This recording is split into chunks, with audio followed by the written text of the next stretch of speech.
தமிழக வெற்றிக்கழக தலைவரும் நடிகருமான விஜய் ஆகஸ்ட் 22 அன்று சென்னையில் உள்ள கட்சி அலுவலகத்தில் நடந்த விழாவில் தனது கட்சியின் கொடி மற்றும் சின்னத்தை வெளியிட்டு கட்சியின் கீதம் அடங்கிய இசை வீடியோவையும் வெளியிட்டார். விஜயின் பெற்றோர்களும் கலந்து கொண்ட இந்த நிகழ்ச்சியில் நடிகர் விஜய் கட்சி தொண்டர்கள் மற்றும் தலைவர்களுடன் கலந்து கொண்டார்.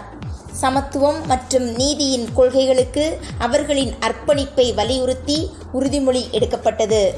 ஜாதி, மதம், பாலினம் மற்றும் பிராந்திய வேறுபாடுகளை களைவதற்கு விஜய் சபதம் செய்தார். மக்களிடையே விழிப்புணர்வை ஏற்படுத்துவதற்கும் அனைவருக்கும் சம வாய்ப்புகள் மற்றும் உரிமைகளுக்காக பாடுபடுவதற்கும் அவர் தனது அர்ப்பணிப்பை வலியுறுத்தினார். நாட்டின் விடுதலைக்காக உயிர் தியாகம் செய்த போராளிகளையும் தமிழ் மண்ணில் இருந்து எமது மக்களின் உரிமைகளுக்காக அயராது போராடிய எண்ணற்ற வீரர்களையும் என்றும் போற்றுவோம்.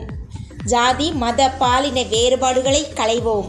பிறந்த இடம் மக்களிடையே விழிப்புணர்வை ஏற்படுத்துங்கள் மற்றும் அனைவருக்கும் சம வாய்ப்புகள் மற்றும் சம உரிமைகளுக்காக பாடுபடுங்கள். அனைத்து உயிரினங்களுக்கும் சமத்துவம் என்ற கொள்கையை நான் நிலைநிறுத்துவேன் என்ற உறுதிமொழியை வாசித்தார். Thanks for watching. Like, share and subscribe the channel.